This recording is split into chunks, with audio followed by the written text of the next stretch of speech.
มันนี่สิเฮ็ดหมกปลาเนาะพวกเจ้าง่ายๆบ่ได้มีหยังยุ่งยากเฮาก็ใส่กระเทียมหัวข่า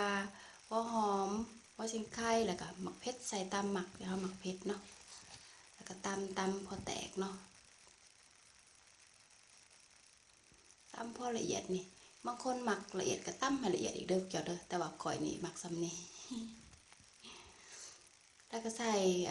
ลงไปในปลานิลที่เฮาผ่าเป็นตอนเนาะเป็นตอนน้อยๆเด้อพวกเจ้าเด้อเวลาหมกมันจึงงามมันจึงบ่เป็นมะกอกมะแข็งพวกเจ้า แล้วก็ใส่น้ำปลาแดกพวกเจ้าบางคนเขาก็ใส่น้ำลงไปจักหน่อยหนึงได้พวกเจ้าแต่บ่ได้หมักก็ใส่เด้อแป้งนัวแล้วก็เกลือพวกเจ้าแล้วก็ใส่ข้าวเนาะข้าวเหนียวเนาะหรือว่าใส่ข้าวเบื่อก็ได้พวกเจ้าตามที่เฮามีแต่ว่าข่อยมีข้าวเหนียวเขาก็ใส่ข้าวเหนียวใส่ได้คือกันพวกเจ้าบ่ต้องซีเรียสดอกเด้อแล้วก็คนข่อยใส่ถุงมือคนนะคันผู้ใดใส่ถุงมือคนคือข่อยนะอันบ่แม่นสิคั่นแต่พวกเจ้าบ่แม่นสิบีบผู้ที่กลางปักมือได้เอาบ่วงคนก็ได้ แต่ว่าข่อยหันใส่ถุงมือคนเบาๆหลังจากคนมันทุกอย่างเข้ากันแล้วเนาะก็ใส่ผักชีใส่ผักบัวเนาะพวกเจ้าเนาะคันผู้ใดมีผักอีตู่ก็ใส่ผักอีตู่นำเด้ออันนี้แต่ข่อยบ่มีก็ใส่ผักชีมันก็แก้ข้าวแก้หอมเลยพวกเจ้าส่ำนี้เนาะอยู่ต่างประเทศหายากแต่พวกเจ้าบางเทื่อก็มีผักอีตู่แต่ว่าข่อยบ่ได้ไปตลาดนะพวกเจ้าค่าลูก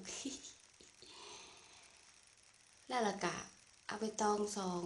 ไปเห็ดคือข่อยเห็ดเด้อพวกเจ้าแล้วก็ตัดบ่ตัดก็ได้แล้วแต่ใบตองนี่คันจังให้มันอ่อนมันเวลาห่อบ่แตกเนาะเจ้า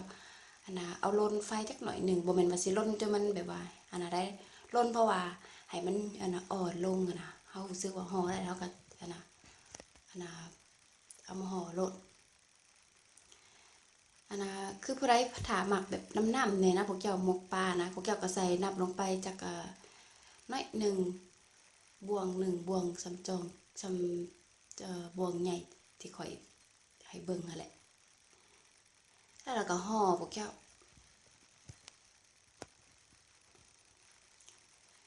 เขาก็บ่ได้สำนานนะพวกเจ้าเนาะโดนห่อตัวหนึ่งแต่ก็ลืมนะพวกเจ้าเนาะ แต่ว่าอันนี้ก็คันว่าเราห่อนะพวกเจ้าทั้งปลายอะนะทั้งทึงที่ว่าจูมน่ะนะอันให้มันแน่นๆเด้อเวลาเฮาถามว่ามันยังเป็นหูอยู่เวลาเฮาหนึ่งน่ะอายน้ำมันตกลงไปใส่ปลาบ่แซ่บได้บ่แล้วก็อันน่ะหัดเข้าแบบว่าแน่นๆแน่พวกเจ้าเวลาเฮาหมกปลานะมันจึงเป็นแบบว่าเป็นก้อนติดกันมันบ่เป็นแบบว่าก้อนมะเข่งเนื้อปลานะพวกเจ้าแล้วก็เอาไม้อันเน็บอันนี้พวกเจ้าไม้เน็บไม้อันจิ้มเขียวมีจิ้มอันน่ะเขียวจิ้มฟันน่ะฝรั่งเนาะมันบ่แม่นไม้แข็งพวกเจ้านะมันอยากหักบ่คือไม้บ้านเฮานี่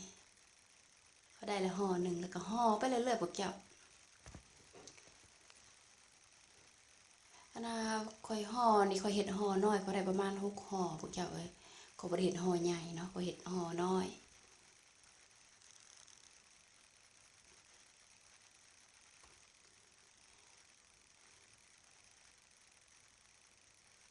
อันน่ะเห็นบ่เฮ็ดแน่นๆสุกเขาแน่นๆมันจึงเป็นก้อนงามอันนี้ข่อยวิวให้เบิ่งบางคนเขาก็ห่อบ่เป็นก็บ่เป็นอันนี้ได้พวกเจ้าเอ้ยข่อยก็ยังทำอีกข้อยก็ห่อบ่ได้เป็น ข่อยก็เรียนเอาแล้วก็ไปหนึ่งประมาณ20-30นาทีน้ำฝดๆเด้อพวกเจ้าเด้ออันนี้คือ25นาทีอันน่ะเตาข่อยเนาะคันผู้ใดใส่เตาแก๊สมันก็จะไวกว่าพวกเจ้าต้องเสกมึงเด้อแต่ว่าน้ำต้องฝดๆอันนี้คือข่อยแล้วเนาะสุกเลย